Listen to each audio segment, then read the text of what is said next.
vamos falar de um assunto muito importante. Falar de saúde sempre é importante, mas alguns assuntos são tabus, né? Hoje vamos falar sobre trombose. Dr. Márcio Alberto Steinbruch, que é cirurgião vascular, está com a gente. Seja muito bem-vindo. Obrigado. Como vai? Tudo bem? Graças a Deus, tudo em ordem. Bom. É um prazer sempre estar com você. Tudo aqui. nosso. Agora, falar de trombose é muito importante, porque as pessoas nem imaginam o risco que correm quando tem um diagnóstico de trombose e não fazem, né? Não dão atenção aos devidos cuidados orientados pelo médico. Né? Na verdade, a trombose é um item muito pouco falado, pouco divulgado. Ele só vem à baila quando tem alguém famoso que teve ou que acabou morrendo ou que teve algum problema, né? Para a gente falar um pouquinho sobre a trombose, né? Para que o telespectador entenda primeiro o que é a trombose é quando o sangue coagula dentro do vaso. Quer dizer, dentro do vaso tem um coágulo sanguíneo que ali ele pode entupir. Exatamente. E causar problemas. Então, para aquele telespectador que quer imaginar o que é um coágulo... A gente tem até uma imagem para mostrar. Sim, né? Olha lá. Essa imagem aqui, na verdade, nós vamos falar mais para frente. Isso é uma trombose venosa profunda. Né? Ocorreu o entupimento de uma veia interna. Mas quer dizer, a gente pode ter esse coágulo que fica dentro de uma artéria que vai entupir ou que pode migrar até um outro local que não tem saída, né? Exatamente, a famosa embolia pulmonar. E essa pode ser muito fatal. Muito não, fatal. Agora, não dá para brincar quando eu digo isso, porque muitas vezes as pessoas sabem da sua tendência hereditária ou já tiveram uma trombose no passado e acham que isso tudo é uma grande bobagem e que não precisa ter cuidado nenhum, né? Tem que ter muito cuidado. Voltando um pouquinho ao coágulo. O coágulo de sangue, na verdade, é uma coalhada de sangue. O sangue e o leite, eles coagulam e formam coalhadas, né? Então, se a gente imaginar uma coalhada, só que em vez de branca, vermelha. É um coágulo. Agora, por que nós temos a coagulação no sangue? A coagulação, na verdade... Exatamente. A coagulação, na verdade, não é um mal que nós temos. Ela é uma defesa contra sangramentos. Só que ela não pode ocorrer dentro dos vasos sanguíneos, seja ele veia ou artéria, né? Agora, quando que ocorre uma coagulação? Ela é desencadeada quando você tem um corte, né? Isso faz com que o sangramento pare, formando aquelas casquinhas, né? Aquela casquinha nada mais é do que o coágulo seco do sangue, né? Isso estanca uma hemorragia. Por isso, quando a gente vai fazer uma cirurgia, nos exames pré-operatórios, a gente tem esse exame para ver quanto tempo demora para a gente coagular. Exatamente, você faz um teste de coagulação. Perfeito, perfeito. Só que o que acontece? O sangue não pode coagular dentro dos canos. Imagina uma tubulação que leva leite para algum lugar, o leite não pode coalhar lá dentro, senão entope. Então existem 3 fatores que não deixam o sangue coagular dentro do vaso. O primeiro deles são os fatores químicos do próprio sangue, que só são desencadeados para a coagulação em determinadas situações. Mas existem 2 outros que estão muito ligados ao dia a dia do cidadão. O segundo é a velocidade com que o sangue corre dentro do vaso. Então, se o sangue correr numa velocidade abaixo dessa mínima velocidade, ele pode coagular dentro do vaso sanguíneo. É como se a gente estivesse mal comparando as estradas de São Paulo numa saída para o feriado que fica tudo parado. Né? Perfeito, olha, adoro tuas analogias, são perfeitas.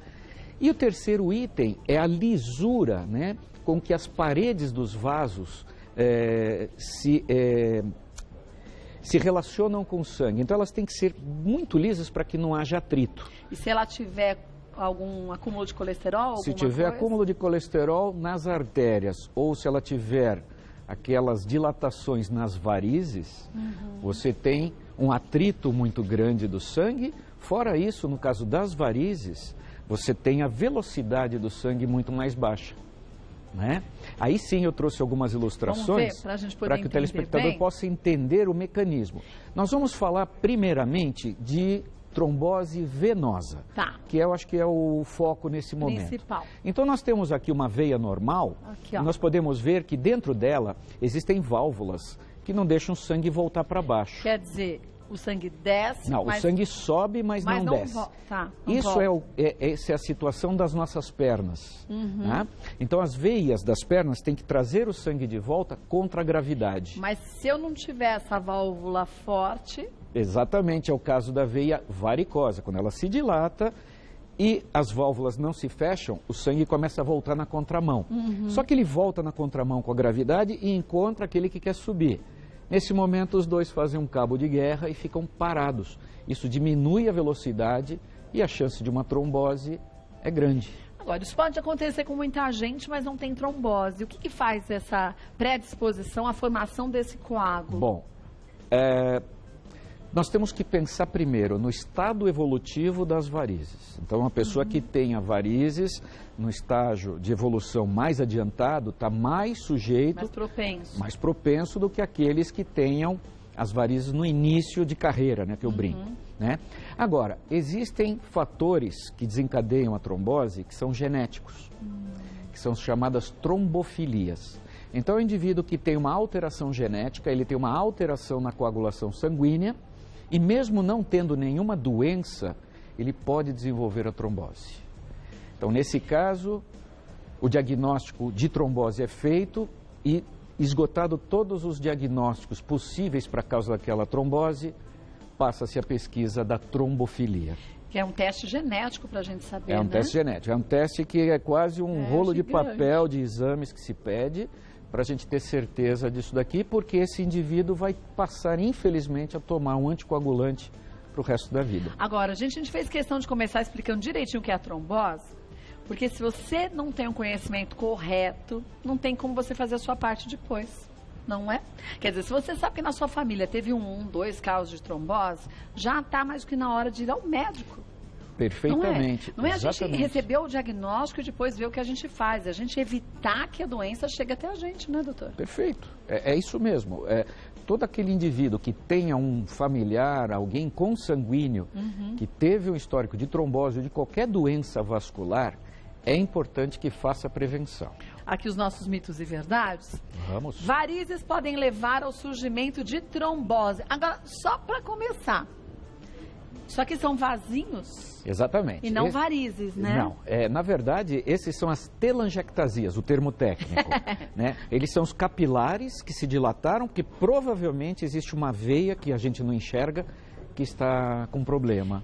Quer dizer, esse pode ser um sinal, um sintoma que eu tenho varizes, né? Isso é, às vezes, a pontinha de um iceberg. Então, não é assim, eu não tenho que me preocupar, porque isso aqui é só um efeito estético. De jeito nenhum. Não, né? De jeito nenhum.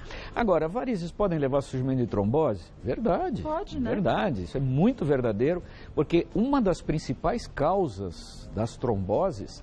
Mas veja bem, eu vou fazer uma parte, me desculpe. Não, fica à vontade. Nós temos tromboses... Né? Porque a gente usa o termo trombose, o pessoal se assusta. De uma forma geral, né? Exatamente. Na verdade, a trombose, o termo técnico é tromboflebite.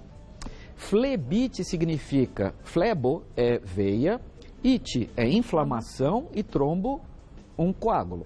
Então, é uma inflamação de uma veia causada por um coágulo.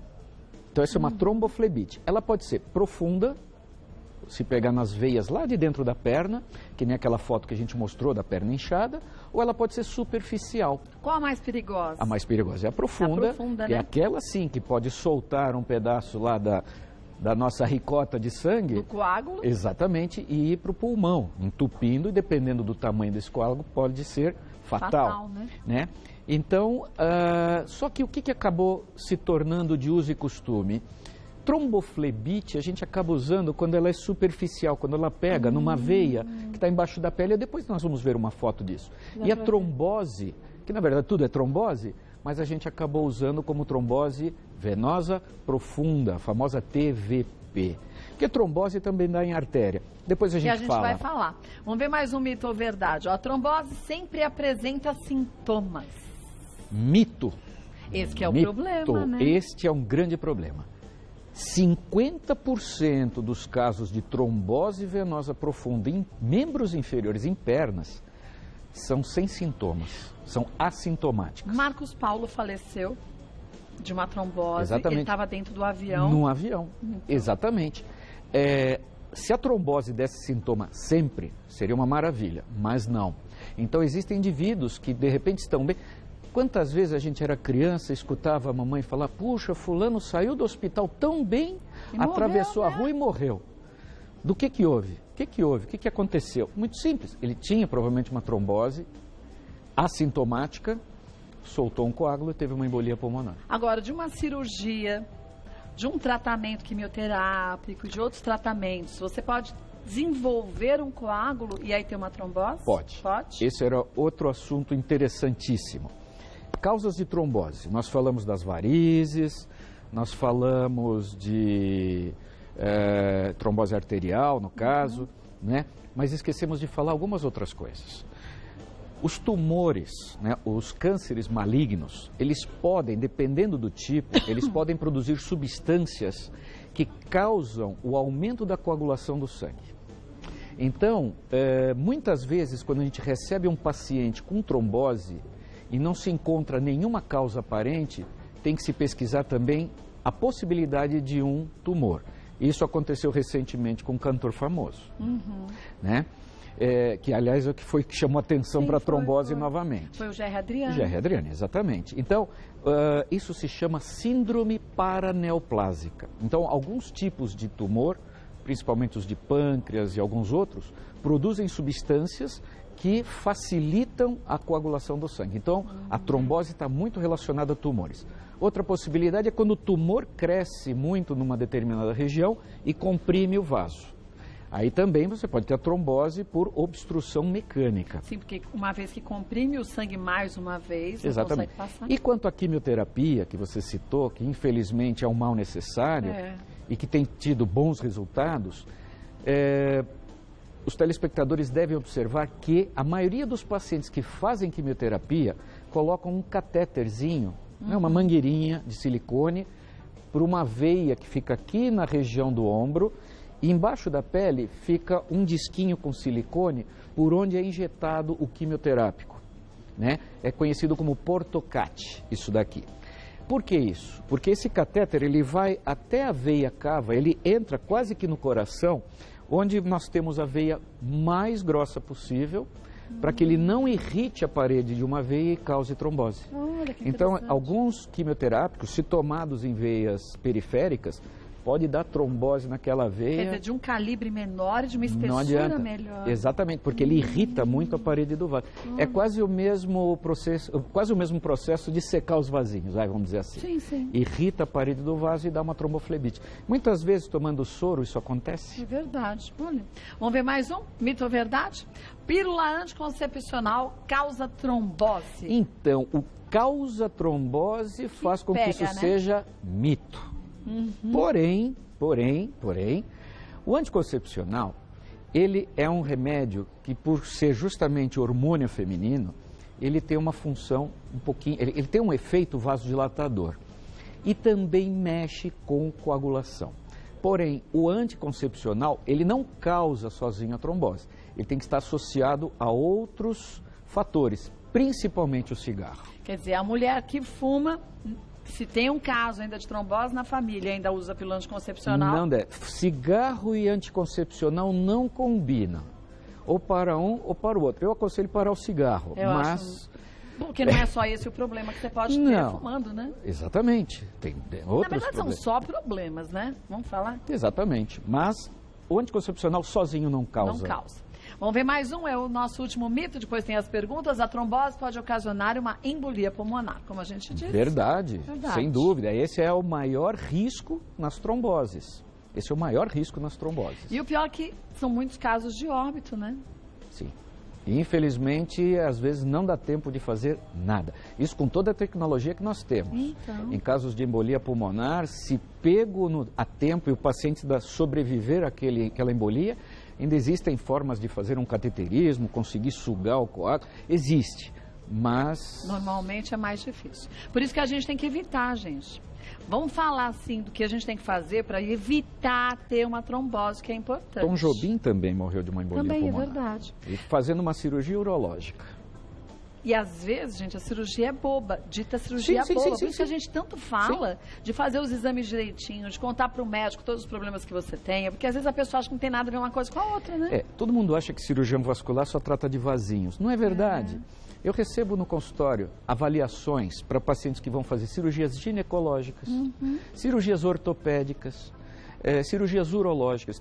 Todos são pacientes, a partir de uma certa idade, com risco de fazer trombose. Porque uma cirurgia mais invasiva faz com que o indivíduo fique mais tempo acamado e não movimente tanto as pernas. Agora, quer ver um problema que muitas vezes as pessoas em casa não se dão conta? Cirurgias plásticas.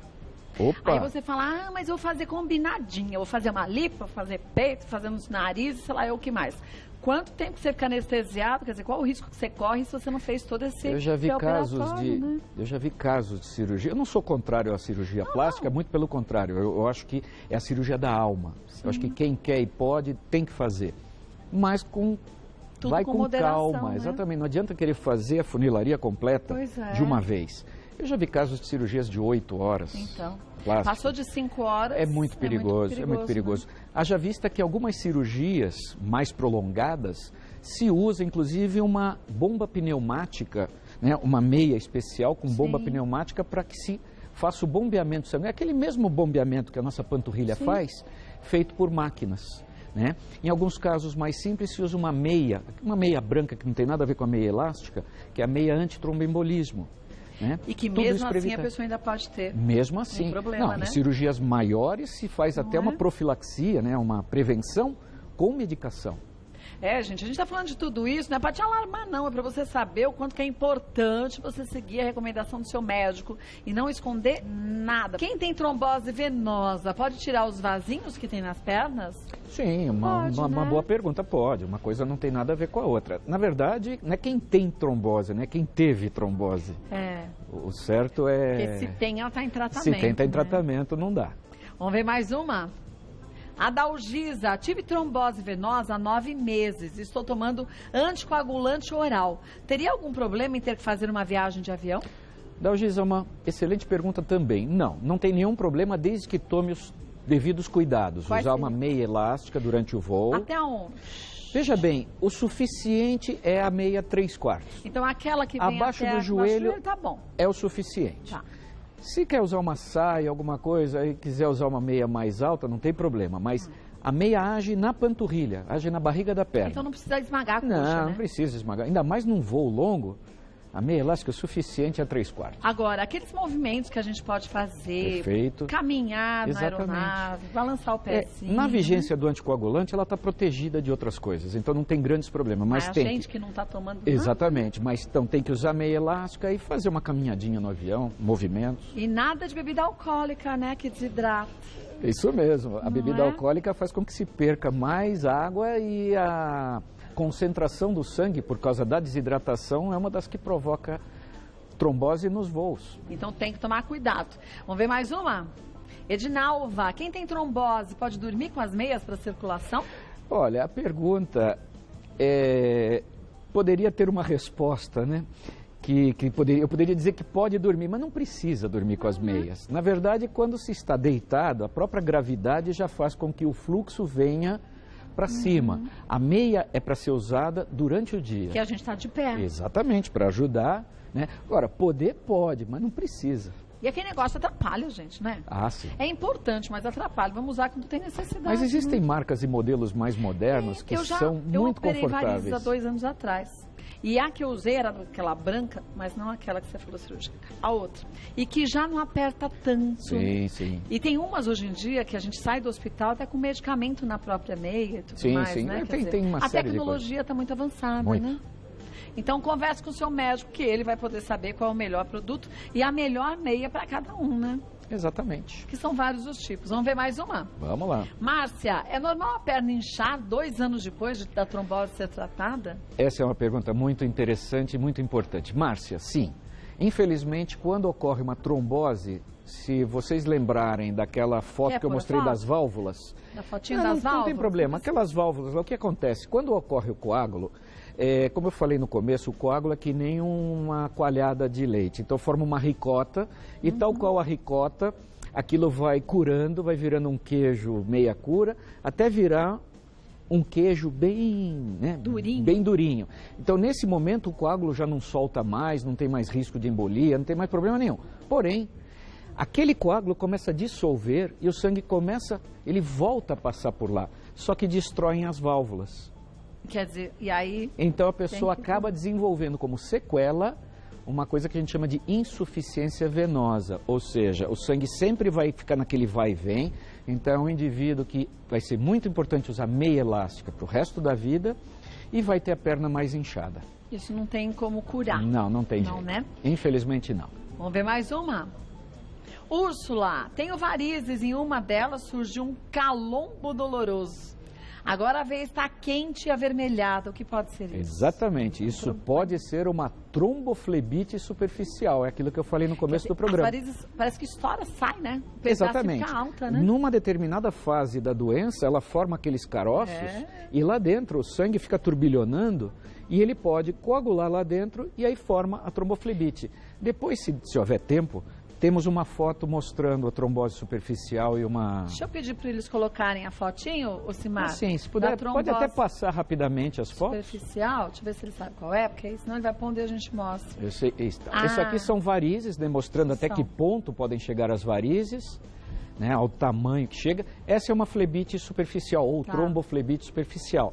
Então, é altamente dolorido isso daqui, endurecido, muito provavelmente era uma variz que formou o coágulo, provavelmente é isso que a telespectadora tem. Né? Mostra mais uma foto.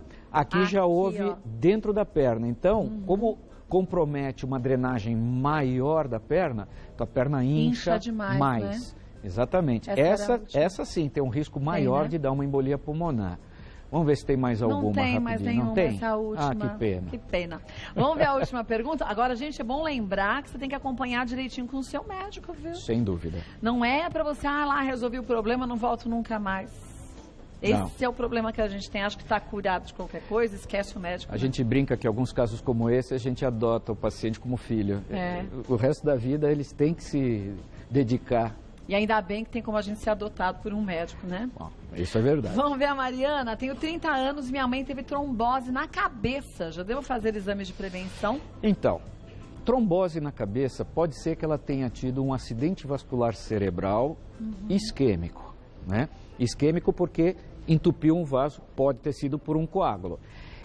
Dependendo da causa que levou a mãe dela, da Mariana, a ter esse problema, sim, eu acho que é importante que a Mariana faça exames preventivos, sim. Fazer um exame de sangue, ver a coagulação, não custa nada. Às vezes até um exame genético, porque hoje em dia os exames genéticos, quando a gente fala em exame genético, todo mundo pensa, nossa, caríssimo. Gente, não é caro desse jeito, mesmo que você vai fazer particular. Não. E vale a pena. Porque assim você tem certeza, se você pode ter esse problema, não quer dizer que vai ter, que pode ter, e quais as medidas diferentes, não é uma questão de caro ou barato, é a questão do investimento na sua própria saúde. Isso não tem dinheiro que pague. Não tem, é que às vezes as pessoas falam assim, é longe do meu padrão financeiro. E não é assim, gente. Então tem que pensar bem, o que vale mais, você está vivo ou você em pouco tempo, de repente, tem um piripaque e morrer? Kátia, não é? eu tenho uma máxima que eu sempre digo o seguinte, com saúde não se pode pensar com bolso. Eu também concordo plenamente, mas tem gente que tem a sua escala de prioridades meio diferente, né? Pois é. Olha, gente, converse sempre com o seu médico. O espaço que a gente tem aqui é de esclarecimento, que é fantástico, é de aprendizado, é da gente entender o avanço da medicina, mas não supre a necessidade da gente ir pessoalmente ao médico. Aqui não é feito diagnóstico, porque o doutor Márcio não está na frente de ninguém, nem tampouco vendo os exames e vendo aí quais os problemas que você tenha. No seu médico, vá com tudo anotadinho, pergunte tudo mesmo, saia lá da consulta sem dúvidas e siga a recomendação dele. Se mandou usar, usa. Por qual tempo que ele mandar. E qualquer dúvida, fale com ele, porque às vezes fala com um vizinho, fala com um parente que teve o mesmo problema, né? Se alguém tiver alguma dúvida, pode acessar o www.livredevarizes.com.br. Lá tem um canal para fazer perguntas. E eu respondo a todas. Aproveite, livredevarizes.com.br. Doutor Márcio Alberto, claro que volta mais vezes ao programa, querendo sugerir um tema, fique à vontade. Pena que o tempo é curto. Olha, dá para ficar uns 10 dias seguidos, viu?